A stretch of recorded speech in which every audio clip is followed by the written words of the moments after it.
Hi guys, welcome back to our channel. இன்னைக்கு நம்ம சேனல்ல என்ன வீடியோன்னு பார்த்தீங்கன்னா பருப்பில்லாத சாம்பார் ஹோட்டல் ஸ்டைல்ல பருப்பில்லாத சாம்பார் எப்படி வைக்கிறதுன்னு தான் நான் உங்களுக்கு செஞ்சு காட்ட போறேன்.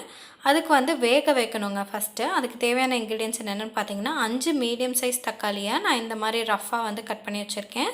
அப்புறம் 5 பல் பூண்டு, 5 பச்சை மிளகாய், அப்புறமேட்டு ஒரு மீடியம் சைஸ் பெரிய வெங்காயம் இதை கட் பண்ணி வச்சுருக்கேன். இப்போ நான் இதை வேக வைக்கிறதுக்காக ஒரு குக்கர் ஹீட் பண்ணியிருக்கேங்க. இதில் நம்ம ஃபஸ்ட்டு பச்சை மிளகாய் ஆட் பண்ணிடலாம். அடுத்து பூண்டு,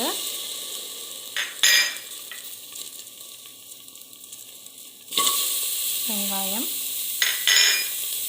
அடுத்து தக்காளி. இப்போது இதை வேக வைக்கிறதுக்காக நான் 1.5 கப் தண்ணி சேர்க்க போகிறேன். அதிகமாக தண்ணி சேர்க்க வேண்டாம், ஏன்னா தக்காளியும் தண்ணி விடும். அதனால் நான் இப்போ 1.5 கப் தண்ணி சேர்த்துட்டு உங்களுக்கு காட்டுறேன். இதில் தண்ணி ஆட் பண்ணியாச்சுங்க. இப்போது இது லைட்டாக ஒரு கொதி வந்ததுக்கப்புறம் நம்ம குக்கர் மூடியை போட்டு ஒரு 3 விசில் வந்ததுக்கப்புறம் ஆஃப் பண்ணிடலாம். இது கொதி வரட்டும். நான் குக்கர் மூடுறப்போ உங்களுக்கு நான் காட்டுறேன். இது பாருங்கள், இது நல்லா கொதி வந்துடுச்சு. இப்போ நம்ம குக்கரை மூடி நம்ம 3 விசில் விட்டுறலாம். அதுக்கப்புறம் நீங்கள் இது வேக வைக்கிறப்போ உப்பு சேர்த்த வேண்டாம். உப்பு நம்ம இதை அடுத்து ப்ரிப்பேர் பண்ணுறப்போ நம்ம ஆட் பண்ணிக்கலாம். இப்போ நான் இதை மூடி 3 விசில் விட போகிறேன். இப்போ இது நல்லா வெந்துருச்சு. இப்போ இதில் இருக்க தண்ணியை நம்ம வடித்து எடுத்துகிட்டு இந்த இதை மட்டும் அந்த தக்காளி, வெங்காயம் இதெல்லாம் வேக வச்சோம் இல்லையா, அதை மட்டும் தனியாக ஆற வச்சு அரைச்சி எடுத்துக்கலாம்.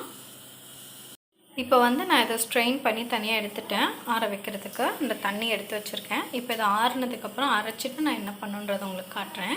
இது இப்போ நல்லா ஆறிடுச்சு. இப்போ இதை நம்ம ஒரு மிக்ஸி கன்வெர்ட் பண்ணி அரைச்சி எடுத்துக்கலாம். தண்ணியில் எதுவும் ஆட் பண்ண வேண்டாம், ஏன்னா அதிலே ஓரத்தில் உங்களுக்கு தண்ணி இருக்கு இல்லையா, தண்ணி எதுவும் ஆட் பண்ண வேண்டாம் அரைக்கிறதுக்கு. சரி, அரைச்சிட்டு நான் உங்களுக்கு காட்டுறேன். தக்காளி, வெங்காயம், பூண்டு, பச்சை மிளகாய் அந்த இதை நம்ம ஆற வச்சுருந்தோம் இல்லையாங்க, அதை அரைச்சி எடுத்துக்கிட்டாச்சு. இதை செய்கிறதுக்கு நான் இப்போ ஒரு பேனில் ஆயில் ஹீட் பண்ணியிருக்கேன். 1 டேபிள் ஸ்பூன் அளவு கடலெண்ணெய் ஊற்றிருக்கேன். அடுத்து இதில் சேர்க்க வேண்டிய இன்க்ரீடியன்ட்ஸ்னு பார்த்தீங்கன்னா கடுகு கொஞ்சம் சேர்த்துக்கணும். அதுக்கப்புறமேட்டு சீரகம் ஒரு 1/4 டீஸ்பூன், அப்புறம் வெந்தயம் ஒரு 1/4 ஸ்பூன் இருக்கும் இல்லையா, அதில் கொஞ்சம் சேர்த்துக்கோங்க. வரமிளகாய் 2 எடுத்திருக்கேன். அதுக்கப்புறமேட்டு கொஞ்சோண்டு கருவேப்பிலை, அப்புறம் 2 பூண்டு தட்டி வச்சுருக்கேங்க. இதில் நீங்கள் சாம்பார் தூள் அல்லது குழம்பு மிளகாய் தூள் 1 டேபிள் ஸ்பூன் ஆட் பண்ணிக்கலாம். சாம்பார் தூள் ஆட் பண்ணாலும் நல்லாயிருக்கும், குழம்பு மிளகாய் தூள் ஆட் பண்ணாலும் நல்லாயிருக்கும். இப்போ எண்ணெய் ஹீட் ஆனதுக்கப்புறம் நான் இப்போ கடுகு போட போகிறேன். இப்போ கடுகு ஆட் பண்ணியாச்சுங்க. இப்போ நம்ம எடுத்து வச்சுருக்க சீரகம் அப்புறம் வெந்தயத்தை ஆட் பண்ணிக்கலாம். இதுவும் நல்லா பொரிஞ்சோடனே நம்ம எடுத்து வச்சுருக்க கருவேப்பிலை, அப்புறமேட்டு பூண்டு ஆட் பண்ணிக்கலாம்.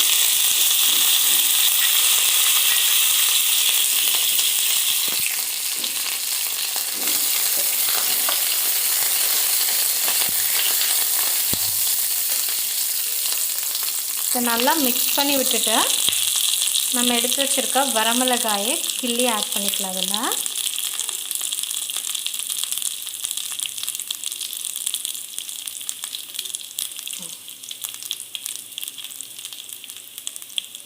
இப்போ இது நல்லா ஃப்ரை ஆகட்டும். நம்ம இப்போ அதெல்லாம் ஆட் பண்ணிட்டோம் இல்லையா, ஆட் பண்ணதுக்கப்புறம் நம்ம வடித்து எடுத்து வச்சோம் இல்லையா, அந்த தண்ணியை ஆட் பண்ணிக்கலாம். அப்புறமேட்டு நான் சொன்னேன் இல்லையா, 1 டேபிள் ஸ்பூன் சாம்பார் தூள் அல்லது குழம்பு மிளகாய் தூள், ரெண்டுமே இதுக்கு நல்லாயிருக்கும். அதை ஆட் பண்ணிவிட்டு இது நல்லா ஒரு கொதி வரட்டும். கொதி வர வரைக்கும் வெயிட் பண்ணலாம். பார்த்திங்கன்னா நல்லா டேஸ்ட்டாக இருக்குங்க. இது எங்கள் அம்மா செய்வாங்க அடிக்கடிக்கு, நல்லா டேஸ்ட்டாக இருக்கும். அதில் இன்ஸ்பயர் ஆகி தான் நான் இந்த வீடியோ போடுறேன். அதுவும் இல்லாமல் பார்த்திங்கன்னா ஒரு பருப்பு இல்லாத சாம்பார் இது 5லேருந்து 4லேருந்து 5 பேர் சாப்பிட்லாம் தாராளமாக. இதில் இது கொஞ்சம் ஸ்பைஸியாக தாங்க இருக்கும். உங்களுக்கு காரம் கம்மியாக வேண்டும் அப்படின்னா நீங்கள் மிளகாய் கம்மி பண்ணிக்கலாம். ஏன்னா நம்ம இந்த வரமிளகாவும் போடுறோம், அதுக்கப்புறம் குழம்பு மிளகாய் தூள் இல்லை சாம்பார் தூளும் ஆட் பண்ணுறோம். அதுலேயும் காரம் இருக்குன்றனால நீங்கள் பார்த்து ஆட் பண்ணிக்கோங்க. இப்போ இது நல்லா ஒரு கொதி வந்துடுச்சு. இப்போது இதில் நம்ம அரைச்சி வச்சுருக்க அந்த விழுதை ஆட் பண்ணிக்கலாம்.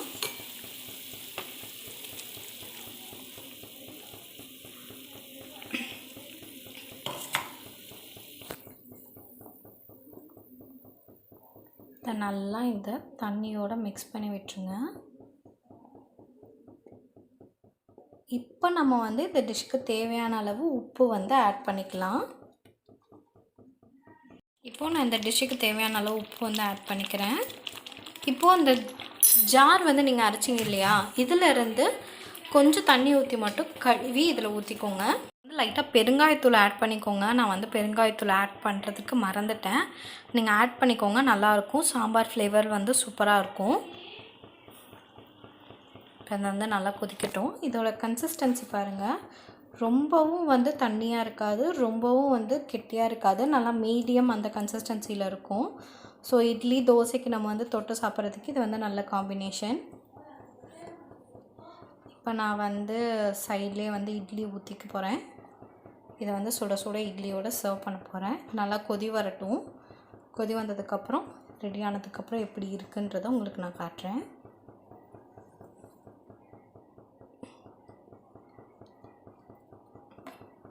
கைஸ், இது வந்து ரெடி ஆகிடுச்சு. இப்போ நான் வந்து இட்லி ஊற்றிட்டு இதை வந்து சூடான இட்லியோடு சர்வ் பண்ணும்போது உங்களுக்கு நான் காட்டுறேன். அவ்வளோதாங்க, நம்மளோட குழம்பு வந்து நல்லா டேஸ்ட்டாக ரெடி ஆகிடுச்சு. இப்போ அதை நான் வந்து இட்லியோடு சர்வ் பண்ண போகிறேன். இதே மாதிரி செஞ்சு பார்த்துட்டு எப்படி இருந்துச்சுன்னு சொல்லிட்டு கமெண்ட் செக்ஷனில் கமெண்ட் பண்ணுங்கள். தேங்க்யூ ஃபார் வாட்சிங். மறக்காமல் நம்ம சேனலை சப்ஸ்கிரைப் பண்ணிடுங்க. பக்கத்தில் இருக்க பெல் ஐக்கானை ப்ரெஸ் பண்ணிடுங்க.